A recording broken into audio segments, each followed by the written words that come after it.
Welcome friends. तो स्वागत है आपका फिर से C3 इंस्टीट्यूट में।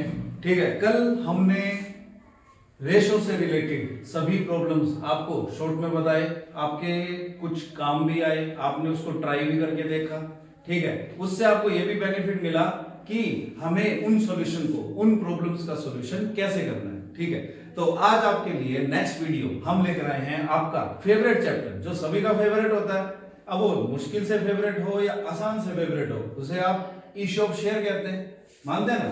तो आज हम बात करते हैं इशू ऑफ शेयर के बारे में कि इशू ऑफ शेयर, अब आपको अच्छी तरह से पता है कि आपकी बुक्स में इशू ऑफ शेयर के कम से कम 100 प्लस 25 पेजेस हैं, 150 के अप्रोक्सीमेट आपके सम हैं। लेकिन आपको कौन से सम पेपर के लिए चाहिए, कौन से उसमें सम इंपॉर्टेंट है, ठीक है, तो आपको वो क्या करना है क्या नहीं करना, इसका सॉल्यूशन करने के लिए ही हम आपके लिए शॉर्ट ट्रिक्स लेकर आए हैं, जो कुछ ही मिनटों में आप इनका सॉल्यूशन आसानी से कर सकते हो। बट कुछ ट्रिक्स को आपको पता होना चाहिए, इसलिए साथ में मेरे चलिए कॉपी पेन लीजिए एंड शुरू करते हैं इशू ऑफ शेयर। सबसे पहले हम बात करते हैं कि जो हमारा जो शेयर होते हैं, ठीक है, शेयर जो होता है वो कंपनी की कैपिटल्स पे डिपेंड करते हैं। तो मेनली अगर आपको ये क्वेश्चन में कैपिटल ही दे दे, समझ रहे ना, अगर आपको क्वेश्चन में कैपिटल ही दे दे और आपको शेयर नहीं पता कि हमें ये शेयर निकालने कैसे हैं, तो आपको क्या करना है, सिंपल एक फार्मूला लगाना है, शेयर का फार्मूला लगाना है, कैपिटल डिवाइड में रेट। बात समझ में आई, कैपिटल डिवाइड में रेट। अब बात करते हैं इस रेट का क्या केस है। आपको अच्छी तरह से पता है कि जो कंपनी हमारे लिए शेयर इशू करती है, पब्लिक के लिए इशू करती है, वो क्या करती है, कुछ प्राइजेस पे इशू करती है। जो आपने देखा होगा, जिस प्राइस के पीछे रुपीस ईच लिखा हुआ होता है, वो 10 हो सकता है, 100 हो सकता है, 50 हो सकता है, 20 हो सकता है, कुछ भी हो सकता है ना। तो ये कंपनी का रेट नहीं हो सकता, कंपनी का रेट ये नहीं होता, ये कंपनी की फेस वैल्यू कहलाएगी। क्या कहलाएगी, फेस वैल्यू। लेकिन मैंने आपके लिए फार्मूला बनाया है, शेयर का फार्मूला होता है आपका कैपिटल बाय रेट, समझ रहे ना। तो रेट के लिए क्या होता है, मेरी बात सुनिए, कंपनी क्या करती है, कंपनी अगर 10 वाला 10 में इशू करती है, 10 वाला 12 में इशू करती है, तो आप ये समझ सकते हैं, मैंने आपको बोला ये हमारी होती है फेस वैल्यू, ये हमारी क्या होती है, फेस वैल्यू, और ये होती है हमारी रेट। क्या होती है, रेट होती है। अगर फेस वैल्यू और रेट इक्वल हैं तो आप इसे हम कहते हैं इशू एट ए पार। क्या कहते हैं, इशू एट ए पार। लेकिन अगर फेस वैल्यू से ये ज्यादा आ जाता है, यानी आपका प्राइस 12 रुपए आ जाता है, तो आप इसे कहते हैं एट प्रीमियम। क्या कहते हैं, एट प्रीमियम।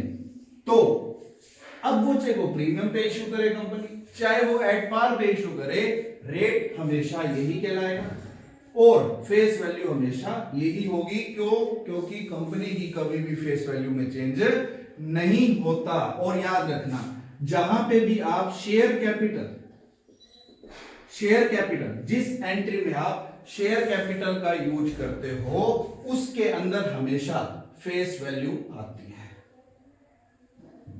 समझ रहे, शेयर कैपिटल जहां आप हमेशा जिस एंट्री के अंदर शेयर कैपिटल का यूज करेंगे, उसमें हमेशा फेस वैल्यू आती है। अब आप लोगों को तो ये पता है कि शेयर कैपिटल में 10 रुपए के हिसाब से पैसा आएगा, फेस वैल्यू के हिसाब से पैसा आएगा, लेकिन सर इसमें क्यों टाइम वेस्ट कर रहे हैं। वो ही वजह क्या है, जब आपके पेपर में क्वेश्चंस आते हैं तो उसमें कुछ ऐसे एमसीक्यू आ जाते हैं जिसमें बच्चे को ये सोचने में मजबूर हो जाता है कि हम इसको कैसे करें। वो सोचता है कि एमसीक्यू तो हमने किया ही नहीं, बुक में कहीं नहीं है। लेकिन आपके जितने भी एमसीक्यू थ्योरी है वो सारी प्रैक्टिकल से निकल कर आती है, और आप प्रैक्टिकल में तो इसको लिखते हो कि शेयर कैपिटल में 10 से मल्टीप्लाई कर दिया, लेकिन 10 है क्या, 10 आपका बच्चा फेस वैल्यू है। क्या है, फेस वैल्यू। उसके बाद हम बात करते हैं अगले टॉपिक की। सबसे पहले आपको इसमें इशू एट ए पार की एंट्रियां, इशू एट ए प्रीमियम की एंट्रियां, ये सब आपकी क्लियर है। उसके बाद other than cash, asset to vendor, vendor to share capital, समझ रहे हैं। लेकिन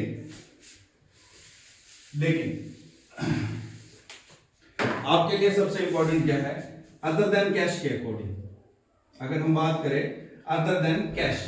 अब इस अदर देन कैश के अंदर आप अच्छी तरह से जानते हो, जहां आपको पूरे सम के अंदर एसेट परचेज दिखाई देगा, क्या दिखाई देगा, एसेट परचेज। तो आप एंट्री लिखेंगे asset account debit to vendor account, लिखेंगे क्या लिखेंगे, asset account debit to vendor, और वेंडर को क्या दिए जाते हैं, शेयर, क्या दिए जाते हैं, share, vendor to share capital. अब जो भी मैंने आपको ऊपर फार्मूला लिखवाया, share is equal to capital by rate, यहां आपको शेयर नहीं मिलेंगे, समझ रहे हैं ना, यहां आपको मिलेंगी कैपिटल्स, क्या मिलेगी, कैपिटल। अगर आपको क्वेश्चन में फेस वैल्यू की इक्वल दे रखी है तो इसका मतलब एट पार है, अगर वो फेस वैल्यू आपको मोर दे दे तो इसका मतलब वो क्या है, एट प्रीमियम है, और आपको कैपिटल को किससे डिवाइड करना है, रेट से डिवाइड करके आपके क्या निकल के आएंगे, शेयर। और जो अब इसमें आपको अमाउंट पुट करनी है, शेयर कैपिटल में अमाउंट पुट करेंगे हमेशा फेस वैल्यू, वेंडर में अमाउंट हमेशा वेंडर की ही रहेगी, इसमें कभी चेंज नहीं होता एक्सेप्ट पेमेंट पेड पे। हाँ जी फ्रेंड्स, तो सभी स्टूडेंट्स ने यहां तक नोटिस किया ये सब, asset to vendor, vendor to share capital. अब ये केस तो आपके लिए सिंपल है, लेकिन अब अगर आपके पास एसेट भी हो, लायबिलिटी भी हो, समझ रहे हैं, तो और वेंडर भी हो, यहां आपके लिए तीन चीजें हो गई। अब इन तीन चीजों का सॉल्यूशन कैसे किया जाए, कैसे इसमें आप सॉल्यूशन लिख सकते हो, कैसे इसमें आप काम कर सकते हो, तो बिल्कुल सिंपल केस है, घबराने की जरूरत नहीं है। जिस क्वेश्चन में आपको एसेट और लायबिलिटी दे दे, उसका मतलब है आपको परचेज कंसिडरेशन निकालना है। क्या निकालना है, परचेज कंसिडरेशन आपको काउंट करना है, ठीक है। परचेज कंसिडरेशन का वेंडर की अमाउंट के साथ आपको कंपेयर करना है, क्या करना है, कंपेयर करना है। अब दूसरी बात, अब बात आती है कई बार purchase consideration, asset minus liability, vendor आपके पास है, ओके, अब इन दोनों का आपस में कंपेयर करना है, लेकिन उससे पहले आपको पता भी तो होना चाहिए ना कि वेंडर कहां होता है, डेबिट या क्रेडिट। अब दूसरी बात, ये मैं एंट्री एसेट के साथ कनेक्ट कर रहा हूं, तो इसका मतलब इसका रिलेशन पहली एंट्री के साथ है, सेकंड के साथ नहीं है, समझे। तो अब हम बात करते हैं इसमें एसेट, लायबिलिटी और वेंडर तीनों का कंपेयर किया, तो इसका रिलेशन किससे हुआ, पहले एंट्री से। पहली एंट्री में वेंडर कहां शो हो रहा है आपको, क्रेडिट में शो हो रहा है, तो परचेज कंसिडरेशन हमेशा डेबिट बैलेंस ही शो करेगा। कौन सा बैलेंस शो करेगा, डेबिट बैलेंस शो करेगा। ये आपके एक एक नंबर के क्वेश्चन बीच बीच में से कवर होते रहेंगे। उसके बाद अब हम आगे चलते हैं, परचेज कंसिडरेशन वेंडर यानी डेबिट और क्रेडिट का आपस में कंपेयर करेंगे। कई बार क्या होता है कि डेबिट ज्यादा हो, कई बार क्या होता है क्रेडिट ज्यादा हो, तो आपसे ये पूछ लिया जाता है कि डिफरेंस को कहां और किस केस में ट्रांसफर करेंगे। ओके, तो सुनिए, अगर जो आपका अगर डेबिट साइड ज्यादा दे रखा हो किसके तुलना में, क्रेडिट की तुलना में, फिर बात समझ रहे हैं, अगर आपका डेबिट मोर है किसके, compare as a like credit से, ओके, तो देन डिफरेंस ट्रांसफर, जो साइड आपकी लेस देन है, समझ रहे हैं, जो साइड आपकी कम है, डिफरेंस वहीं जाएगा, डिफरेंस वहीं जाएगा। फॉर एग्जांपल आपके पास एसेट्स दे रखी है मान लो 5 लाख, लायबिलिटी दे रखी है 90,000 एंड वेंडर में है 380, समझ रहे हैं। अब परचेज कंसिडरेशन का फार्मूला क्या बताया था आपको, एसेट माइनस लायबिलिटी, एसेट है 5 लाख, वेंडर कितना है, लायबिलिटी कितनी है 90,000, परचेज कंसिडरेशन 410 आया, वेंडर में आपका है 380, कितना है 380, तो आप ये देख लीजिए डेबिट ज्यादा है, क्रेडिट कम है, तो आपको डिफरेंस, जो साइड कम है डिफरेंस वही लिखना है, तो डिफरेंस आप 30,000 का यहां लिखेंगे।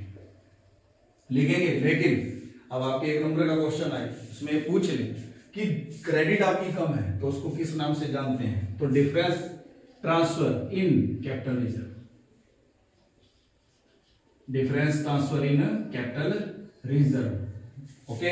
और अगर ये क्वेश्चन उल्टा हो जाए, ठीक है, यहां 380 और यहां 410, तो आपका डेबिट कम हुआ, डेबिट करना तो डिफरेंस डेबिट में ही ट्रांसफर होगा, 30,000 यहां प्लस कर देंगे, अगर ये प्लस होगा तो ये डिफरेंस जाएगा गुडविल में, किसमें जाएगा, गुडविल, और ये सबको पता है it is the intangible asset.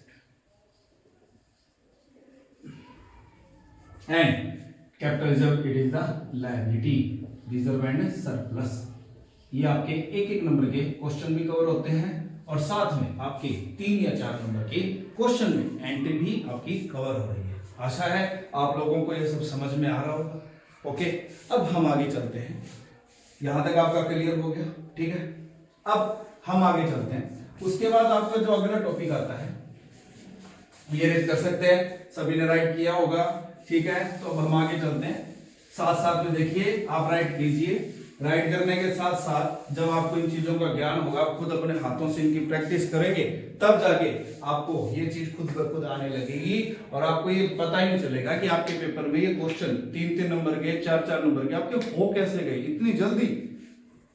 चलिए अब हम आगे चलते हैं। अब उसके बाद अदर देन कैश के बाद आपका जो टॉपिक आता है, ठीक है, उसको हम टॉपिक को हम कहते हैं कॉल्स इन एरियर। ये आप सारे जानते हैं, कॉल्स इन एडवांस, समझ रहे। लेकिन आपका इसमें से क्वेश्चन क्या उठता है, calls in arrear, calls in advance. Calls in arrear का जो इंटरेस्ट होता है, interest in calls in arrear, वो आपका लगता है 10%। एक नंबर का क्वेश्चन है एंड इस पे interest on calls in advance लगता है आपका 12% पर एनम। ये आपके एक एक नंबर के क्वेश्चन है। यहां तक आपको समझ में आ रहा है।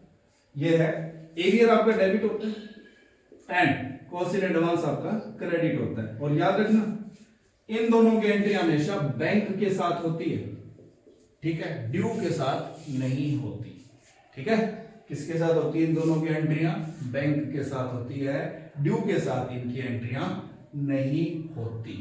ओके, चलिए अब हम आगे चलते हैं। कॉल्स इन एरियर, अब आपसे पूछ लिया जाए बैलेंस शीट में कॉल्स इन एरियर की क्या ट्रीटमेंट होती है और कॉल्स इन एडवांस कहां लिखा जाता है, तो याद रखिए जो आपका कॉल्स इन एरियर होता है, कॉल्स इन एरियर होता है deduct from subscribe capital, deduct from subscribe capital. And calls in advance जो आपका होता है, कॉल्स इन एडवांस जो होता है आपकी करंट लायबिलिटी होती है। क्या होती है? करंट लायबिलिटी होती है। बात समझ में आई आप लोगों को? ये एक एक नंबर की बातें हैं, साथ साथ में चलती रहेंगी और बीच बीच में इनके ऑप्शन आपके क्लियर होते रहेंगे। ओके, ये नोट किया सभी ने? ठीक है, अब आगे चलते हैं। हमारा जो अगला आपका टॉपिक आता है, सबसे मोस्ट इंपॉर्टेंट टॉपिक। अब आप ये सोच रहे हैं कि भी हम इस चैप्टर में प्रीवियस क्यों करें, ये तो आपको आता है, लेकिन आपके इन्हीं बेसिक बातों पर आगे वाले जो इंपॉर्टेंट सम आने वाले हैं वो सब इन्हीं पे डिपेंड करते हैं। अगर आपने बेसिक आपका वीक कर लिया, अगर आपने स्टार्टिंग के 1-2 सम भी छोड़ दिए, तो आपको ये लगेगा आने वाले सम में आपको उसमें करना क्या है। ओके, चलिए अब सबसे पहले इसमें मैं बात करता हूं इश्यू शेयर में सबसे मोस्ट इंपॉर्टेंट टॉपिक है प्रो राटा। आपका फेवरेट टॉपिक, आसान टॉपिक आपके लिए है ना, हमारे लिए तो बहुत मुश्किल। चलिए कोई बात ना, आप हो तो आसान बना देते हैं, क्या दिक्कत है। प्रोराटा है, आपको ये अच्छी तरह से पता है कि ये जो प्रोराटा है वो ओवर सब्सक्रिप्शन पे डिपेंड करता ना। हाँ, प्रोराटा है वो ओवर सब्सक्रिप्शन पे डिपेंड करता है, लेकिन प्रोराटा और ओवर सब्सक्रिप्शन के बीच की चैन को क्या कहते हैं बता सकते हैं? प्रोराटा और ओवर सब्सक्रिप्शन के बीच के चैन को मिडल, जो इसका मिडल मैन कहलाएगा वो फोर फीचर कहलाएगा। क्या कहलाएगा? फोर फीचर कहलाएगा। बात समझ में आई? अब हम बात करते हैं जिस तरह से आपने भी किया इशू शेयर्स है एट पार एट प्रीमियम, उसी तरह से फोर फीचर भी दो ही होते हैं, at par at premium. Okay, और प्रोराटा भी आपके दो ही टाइप का होता है, एट पार एट प्रीमियम। अब कई ये सोच रहे हैं कि हमने ये तो पहली बार सुना है, फोर फीचर तो ठीक है 2 बार होता है, प्रोराटा एट पार प्रीमियम सीधा समाया हमने कर लिया, लेकिन क्या है इनके पार्ट्स में ही आपको ये बेनिफिट मिलता है। क्यों? क्योंकि आपको जैसे जैसे ये पार्ट्स हल करते जाओगे वैसे वैसे आप अगले स्टेप पर पहुंचते जाओगे। समझ रहे? अब प्रोराटा के लिए ओवर सब्सक्रिप्शन आना चाहिए और ओवर सब्सक्रिप्शन अगर आपको आता है तो आपको क्या आना चाहिए, प्रो राटा। आसान है, आ जाएगा। लेकिन फोर फीचर का ही एक अलग मिडलमैन है। इन दोनों का मिडलमैन क्या है, फोर फीचर है। अरे चुटकी बजाऊं भाई। हाँ जी, तो आज के लिए आपको सिर्फ इतना ही काम करना है। इंपॉर्टेंट टॉपिक्स में आपको इस ऑफ शेयर जो आपको इससे पहले करवाया जा चुका है, आप लोग ये खत्म कीजिए। कल फिर हम आपके पास आते हैं और कल मैं इस टॉपिक को, मोस्ट इंपॉर्टेंट जो आपके टॉपिक्स हैं, प्रो राटा और सब्सक्रिप्शन फॉर फीचर, इनको आपको थोड़ा कल मैं ब्रीफली से बताता हूं। और याद रहे, आपको अगर किसी भी टॉपिक में प्रॉब्लम आ रही हो, कोई भी अकाउंट के चैप्टर में किसी भी टॉपिक में प्रॉब्लम हो, तो आपको कमेंट बॉक्स में जाकर सिर्फ आपको अपनी प्रॉब्लम शेयर मुझसे करनी है और आपकी प्रॉब्लम का सॉल्यूशन उसी टाइम सभी के लिए हो जाएगा। लेकिन उससे पहले चैनल को लाइक, सब्सक्राइब एंड शेयर कीजिए, ताकि आपके दोस्तों के, आपके साथ साथ आपके दोस्तों की भी प्रॉब्लम का सॉल्यूशन निकलता रहे। थैंक यू, धन्यवाद।